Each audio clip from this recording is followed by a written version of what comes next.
How about Triple H and the Undertaker? Yeah. I want to hear your guys' thoughts on this. One question I do have for you guys is, having a match like this where we have two amazing superstars from the past, does that kind of overshadow what's going on in the present, like the present talent, maybe even the future talent? I don't know if you'd call it overshadowing. Here we have two superstars who, I know we throw the term out there very liberally, icons, legends. And these guys are definite icons and legends, superstars. They're Hall of Famers. Well, Triple H will be. He's a first ballot Hall of Famer. I don't think it overshadows the other talent in the sense that the other talent, they're an example. They're a shining light of what the current generation should aspire to be. If you want an example of where you want to be in this business, look at those two guys. Yeah, there's a lot of things. Okay, there's this big show in Australia that's going down. And to give the people, the Australian fans, a added value to the program, they're tacking on this legendary matchup here.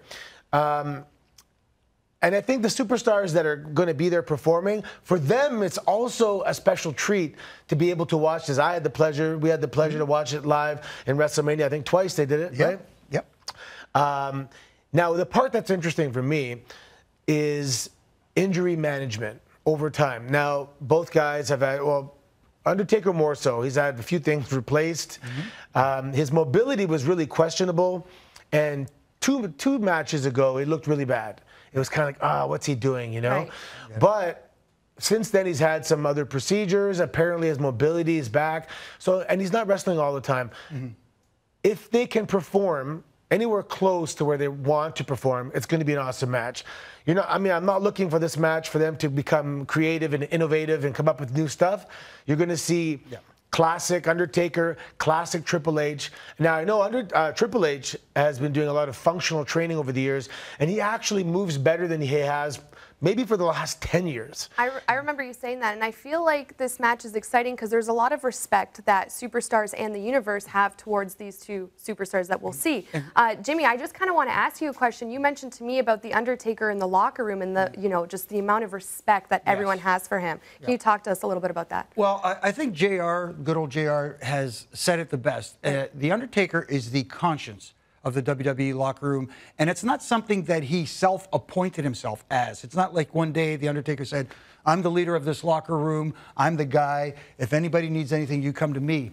It was pretty much thrust upon him by the entire locker room. Everybody looked at him with such respect and revere that they de facto made him the leader / godfather of the locker room. Yeah, it's funny. So imagine you have all these guys debating, you know, this, and all of a sudden there's one guy in the back who's kind of quiet. Yeah.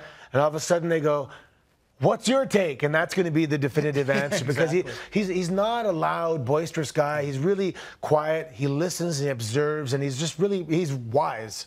And yeah, whatever he says is going to be the final decision. He's incredible. I'll never forget the first time I saw him. It was the same tour I debuted, and it was like the perfect scenario. After his match, his hair was down, but there was a light down the hall behind him, and so I saw this silhouette of a monster of a man coming at me, and literally, it was cold. He was steaming. There was steam coming off him, his long hair. It was a silhouette, and my jaw dropped. I'm like, oh my God, that's the Undertaker. Oh my God.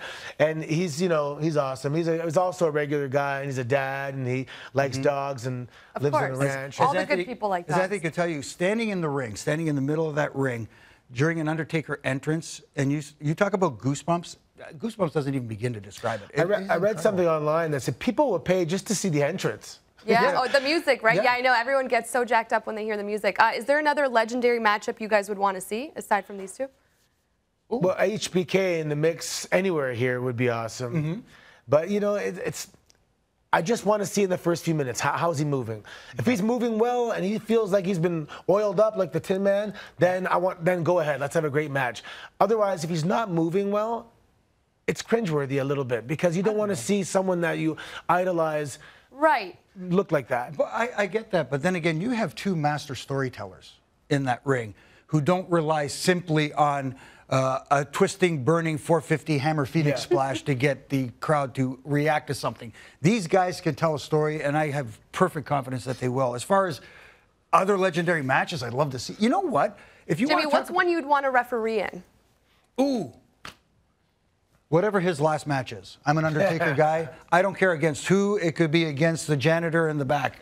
I would love to be the referee for the Undertaker's final match. Yeah. Not the Who final tour where they just keep coming back and doing their we're retiring tour. Whatever his final match is, that's the one I want. Yeah, even though they're master storytellers, there has to be a point in the match where they have to do something physical, whether it's reversing a tombstone, and I think he fell on that one time.